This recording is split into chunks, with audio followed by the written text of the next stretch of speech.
Welcome to Backbone Unlimited. My name is Matt Hartsky. In this episode, we're diving into a topic that a lot of elk hunters overlook, but it can make or break your hunt before you ever leave camp in the morning: choosing the right camp location. Here's the thing: most hunters think camp is just a place to sleep. You throw up a tent wherever you stop, build a fire, and call it good. But I've seen too many hunts ruined because hunters didn't think through where they set up. They pitched camp too close to elk and blew them out before daylight. They camped in the bottom of a drainage and got flooded out in a storm. They set up where everyone else set up and spent the week chasing pressured, spooked elk.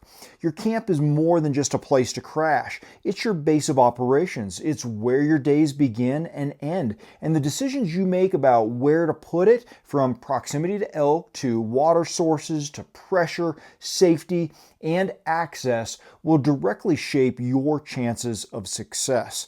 I've learned this the hard way over 3 decades of chasing elk. I've set camp in the wrong spot and paid for it with empty days. I've also dialed in camp locations that made hunts smoother, more efficient, and more successful. And that's what I want to give you today: the blueprint for how to choose an elk hunting camp location the right way. By the end of this episode, you'll know exactly what to look for in a camp spot, what to avoid, and how to balance comfort, mobility, and stealth so that your camp supports your hunt instead of sabotaging it.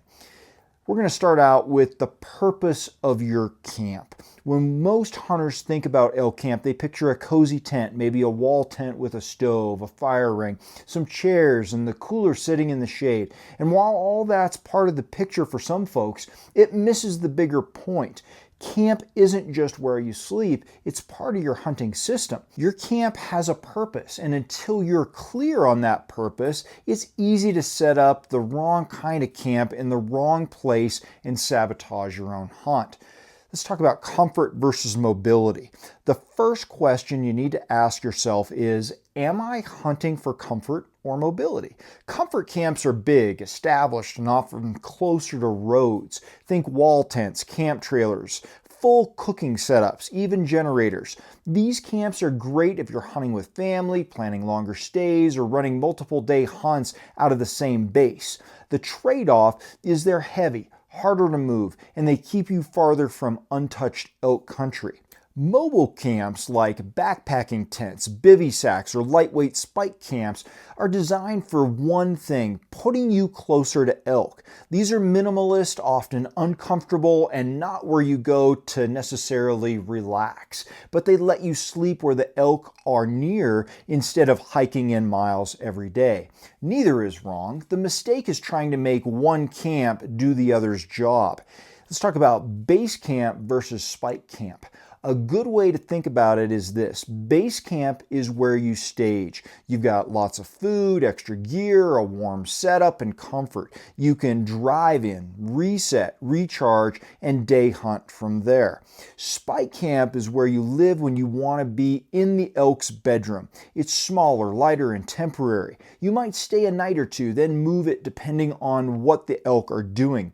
Many experienced hunters run both. They keep a comfortable base camp at the truck, then spike out for a few nights when they find elk. That way they balance rest and efficiency. What do you want out of camp? Before you pick a location, define what you need from your camp.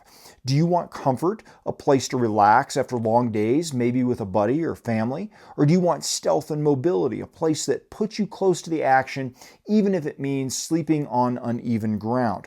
Or do you want a hybrid, a base with the option to spike out when the hunt demands it?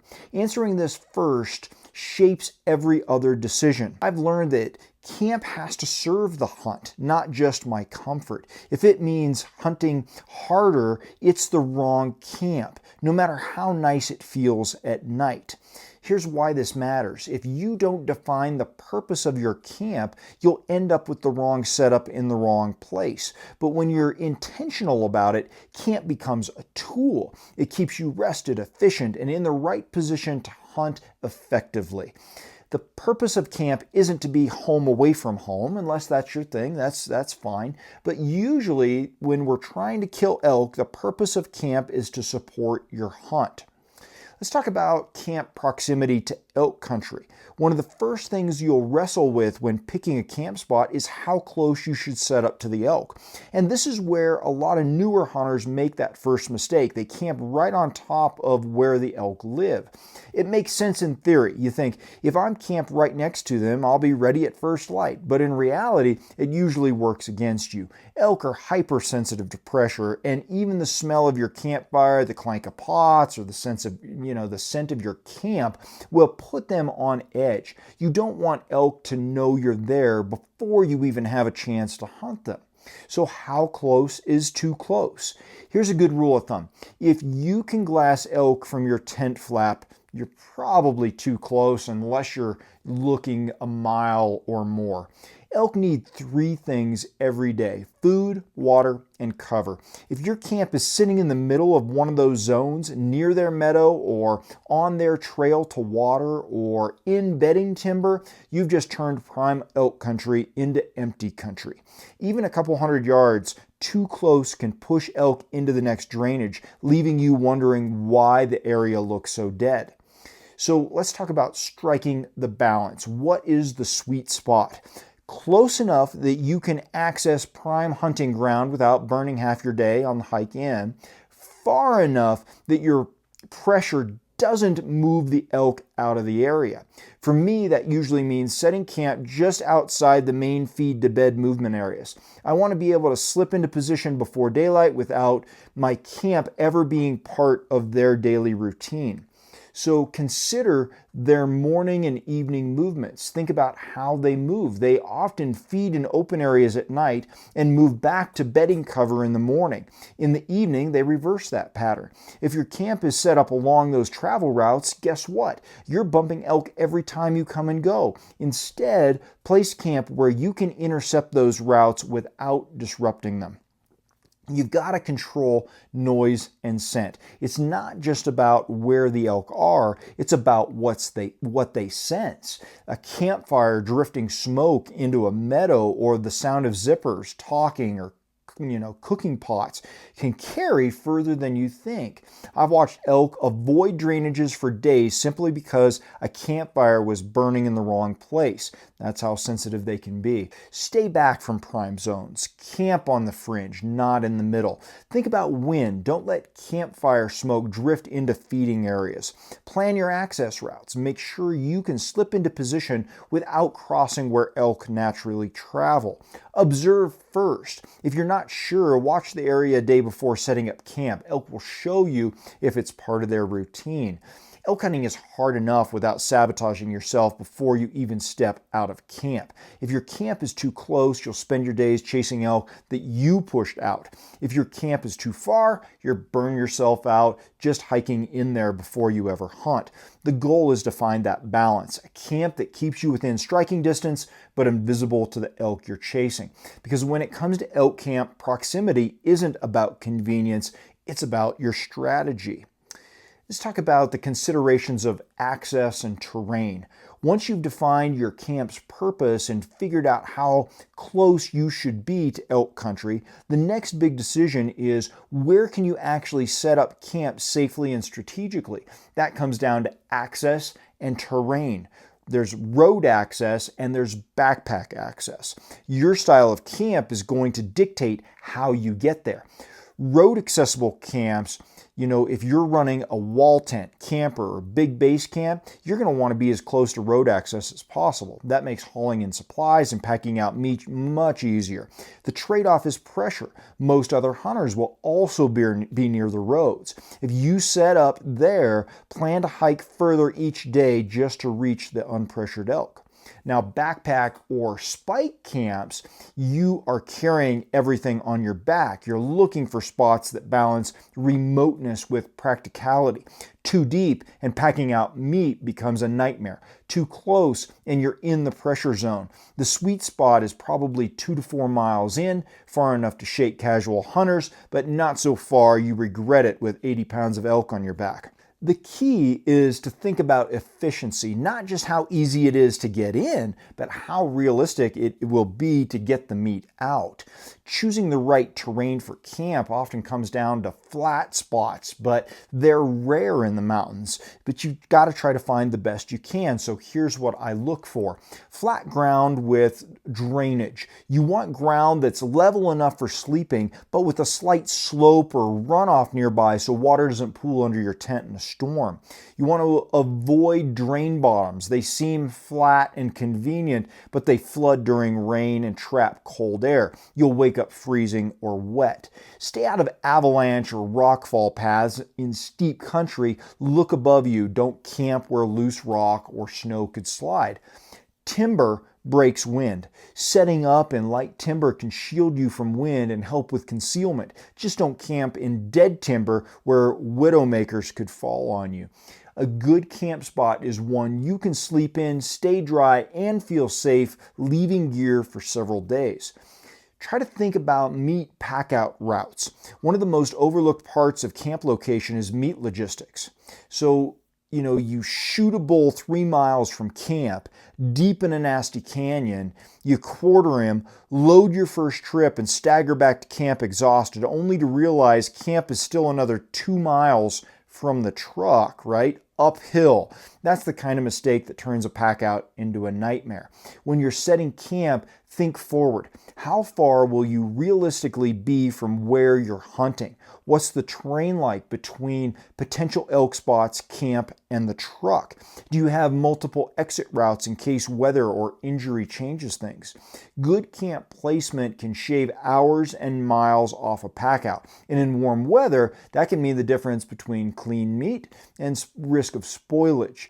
I once set up camp in a perfect spot. Flat ground, near water, close to good elk sign, but not in them. The problem was it sat above a brutal canyon system. When I killed a bull down low, the pack out became a nightmare of climbing thousands of vertical feet with heavy loads, multiple trips. What should have been a hard but manageable job turned into one of the most punishing experiences of my hunting career, all because I didn't think about pack-out logistics when choosing camp. Now, I always ask myself, if I kill an elk here, how realistic is the pack-out? If the answer is barely, I try to move camp. Let's recap a few of those tips. Avoid drain bottoms and avalanche paths. Safety first. Use timber for shelter, but avoid deadfall. Stay out of wind, stay alive. Plan pack-out routes. Your future self will thank you. Balance access with efficiency.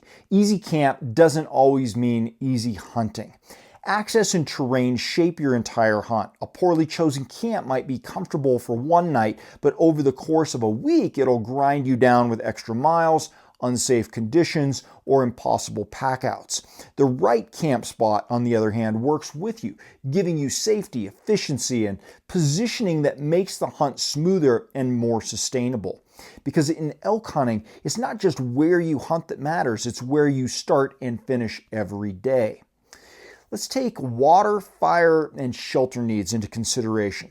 When you're living out of a camp for days or even weeks at a time, you start to realize the simple things matter most. Clean water, staying warm, and having some protection from the elements. These aren't luxuries, they're necessities. And if you set camp without thinking about them, your hunt can go downhill fast. Water is life in elk country. You need it for drinking, cooking, cleaning, and sometimes cooling down meat. The amount you burn through in a multi-day hunt is shocking. Backpack hunts. Ideally, you want camp close to a reliable water source, a spring, creek, or seep, but you have to be smart. Don't camp right on top of it. Give elk space to use it too, and don't contaminate the source. If you're using truck or base camps, you can haul water in with jugs and barrels, but even then, being close to a refill point saves you time and effort. The bottom line here is this: if you don't think about water when choosing camp, you'll either spend half your hunt hauling it or risk running short. If you're running a wall tent with a stove, or if campfires are legal where you hunt, firewood availability matters. In a base camp, having a good supply of dead and down timber nearby saves energy. You don't want to hike miles for firewood after a long day hunting. If you're backpack camping, fire isn't always practical. A small stove or fuel system may be your only option, so plan your cooking and heating around the gear you can actually carry. And don't forget, in many Western states, fire restrictions often hit during September. That means no campfires. If you're counting on one, you may be in for a cold, frustrating week, so always check the regulations ahead of time. The mountains are unpredictable. 1 minute it's blue skies and calm. The next you're in a lightning storm, 40 miles an hour wind, and snow in September. Where you set up camp determines whether you ride that storm out safely or spend the night hanging on to a collapsing tent. You want to make sure that you're not pitching camp on exposed ridges. A little cover from trees or terrain makes all the difference. For lightning, you want to avoid camping on high points or next to the tallest trees in the basin. Think lower, safer, and grounded. If cold is a consideration, remember that cold sinks. Valleys and drainage bottoms trap cold air. Your thermometer might read 15 degrees colder than the ridge above. Try to avoid overhead hazards. Don't camp under dead trees or leaning snags. Wind can turn them into widowmakers. Your camp should give you rest, not worry or stress. Take the extra time to find a spot that's naturally sheltered. Never set camp where water wants to go. Stay near water, but not on top of it. You've got to respect the elk and your camp hygiene. Consider your heating plan. Firewood nearby, stove fuel packed in, don't overlook it. Use natural windbreaks. Small stands of trees or terrain features are your friend. Avoid food zones and cold sinks. Flat and convenient often equals miserable. Check overhead. Dead trees kill hunters every year. Don't be lazy with that one. Hunting elk is exhausting enough. If your camp leaves you wet, cold, or constantly hiking for water and wood, you're going to start every day worn down instead of recharged. A good camp doesn't just give you a place to sleep.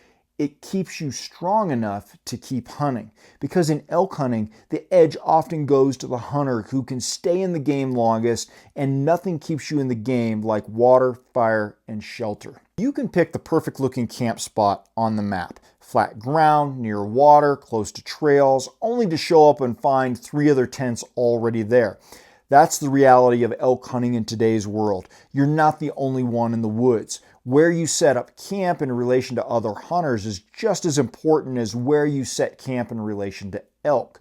Most hunters do the same thing. They pull up to the trailhead, hike half a mile in, find the first flat meadow with water, and drop their tent. It's easy, it's obvious, and it's predictable. The problem, elk know it too. They've learned over years of pressure that hunters pile into the most convenient spots. The smell of human scent, the sound of camps, and the glow of headlamps tell them loud and clear, don't stick around here. If your camp looks like everyone else's, you're not just competing with hunters, you're camped in a dead zone. When you're choosing camp, ask yourself, is this where everyone else would stop? If the answer is yes, keep moving and find something else. If there's trailheads, expect camps nearby. Hike in further or choose secondary access points. Meadows near roads? Elk Country 101 says meadows with water attract game, but they also attract camps. Don't fall for it. The best camp spots are the ones that are less obvious, small benches off the trail, tucked in timber patches, or hidden flats that don't scream, camp here. Elk don't like obvious signs of human activity. A tent glowing with lantern light in the middle of a drainage, a campfire smoking in the evening thermals, gear hanging out in the open, all that tells elk something's off. When you set up camp, think concealment. Pitch your tent in cover, not in the middle of an open meadow. Keep your fire small and smoke minimal, if fires are even legal. Store gear neatly, not scattered like a yard sale. The more invisible you are, the less likely you are to alter elk behavior in your area. Sometimes the difference between pressured elk and unpressured elk is just one ridge. Scout camp spots too. Don't just scout elk. Think about where other hunters will camp and avoid those places. Look for hidden flats. Small, less obvious sites beat the textbook meadow every time. Blend in. Keep your camp low profile, tucked into timber or terrain. Pay attention to pressure. If a spot feels crowded, move. Even one ridge over can make a world of difference. Use your eyes, not just maps. A perfect spot on the map might be a hunter magnet in reality. Elk hunting is about finding unpressured elk. If your camp screams human presence, or if it's sitting where every other hunter is, you've already stacked the odds against yourself. But when your camp is hidden, low profile, and away from the pressure points, you keep yourself in the game. The elk will use the country more naturally, and you'll spend more time hunting elk instead of competing with other hunters. Because in elk country, it's not just about where you sleep, it's about staying invisible while you're doing it. It's important to keep in mind you're not the only one living in elk country. Bears, mountain lions, coyotes, and even rodents will all be interested in your camp. Keep food sealed and hung if you're in bear country. At base camp, use coolers with locks or bear boxes. At backpack camps, hang food 10 plus feet in the air and 4 feet away from the trunk. If you kill early and keep meat near camp, hang it high and away from where you sleep. Don't laugh off the rodents. Mice and chipmunks will chew through gear and packs for crumbs or salt. Keep things sealed. Wildlife safety isn't just about protecting your camp, it's about protecting the hunt. One bad bear encounter or one night of lost food can end the season early. With those considerations in mind, I want to give you kind of a checklist that I go through for picking the elk camp spot. If elk are scattered and I need to cover miles to find them, I stick to a stable camp. If I've found a hot pocket of elk in a drainage or basin, I spike out to stay close. If elk are moving constantly due to pressure or weather, I stay mobile and light until I lock them down. Match your camp to your hunt. Archery equals mobility. Sometimes that often matters more. During rifle, stability may work better. Plan for a hybrid system, maybe a base camp plus spike camp, which gives you more flexibility without burning out. But don't get lazy. Comfort can be a trap if it keeps you away from the elk. Travel light for spike camp. Keep a pared down kit ready so you can move quickly when you find elk. Always plan for the weather. Mobile camps need redundancy for storms, an extra tarp, dry layers, and a smart site choice. Elk are movers. They follow feed, respond to pressure, and shift with weather. If your camp can't adapt to that, you're hunting behind them instead of with them. The right balance of stability and mobility keeps you efficient, rested, and positioned where elk actually are. That's the difference between watching elk country go quiet when you cling to comfort or staying in the middle of the action until the job's done. Because in elk country, mobility isn't a luxury. It's often the difference between tags filled and tags left in your pocket. It's one thing to talk theory, it's another to live it. Over 3 decades of elk hunting, I've set up camps that made my hunt smoother, and I've set up camps that sabotaged me from the start. I've told you a few of those stories, not to brag or complain, but because these are the lessons that stick. Elk hunting will teach you things the hard way if you let it. But if you pay attention to your mistakes and the mistakes of others, you can save yourself time, frustration, and sometimes danger. Every camp decision leaves a mark on your hunt. Some will push elk away, some will break your back, and some will quietly set you up for success. Your job is to learn which is which. We've covered a lot of ground today. Proximity to elk, terrain, safety, pressure, mobility. If you're brand new, you might still be wondering, okay, where do I start? How do I actually choose a camp spot? Am I running a base camp with comfort at the truck? Am I running a mobile spike camp to stay with the elk? Or will I use a hybrid system, base for reset, spike when I find elk? Your answer will guide every other decision. Map out elk country. Look at digital maps before the season, identify likely feeding areas, bedding cover, and water, then draw invisible do not camp zones through those areas. If elk might use it, you don't want your tent there. Identify access points. Consider how far from the truck do you want to be? Will you need road access for a wall tent? Do you want to hike in 2 to 4 miles to dodge pressure? This is where you balance mobility and practicality. Layer in safety and shelter. Now filter your options through safety. Avoid drainage bottoms, flood zones, and avalanche paths. Look for natural shelter, benches and timber, flat spots with cover, ridges just below the crest. Always asking, would I feel safe here in a storm? And you've got to check for water. Reliable water close to camp is non-negotiable. You don't want to spend hours hauling it, but don't set up right on top of it either. Keep some distance so you're not pushing elk off the water.